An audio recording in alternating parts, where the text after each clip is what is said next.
அது எனக்கு வந்தது. அதான் தெரியுமே. எப்படி தெரியும்? தினம் உங்க ஃப்ரெண்ட்ஸ் தானே ஃபோன் பண்ணி எங்கயாவது கூப்பிடுறாங்க. இன்னைக்கு ஜோசப் பிரகாஷ் நீங்க எங்க வெளிய போக கூடாது, நான் பேசுறேன்.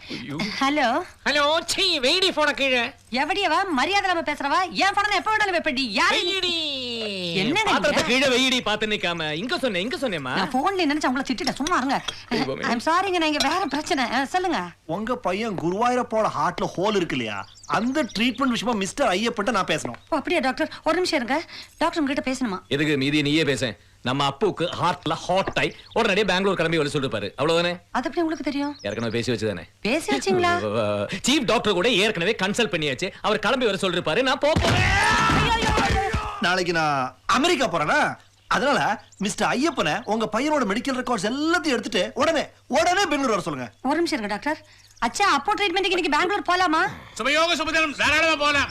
ஏங்க குருவாயூரப்பா, நான் பயந்தே போயிட்டேன்.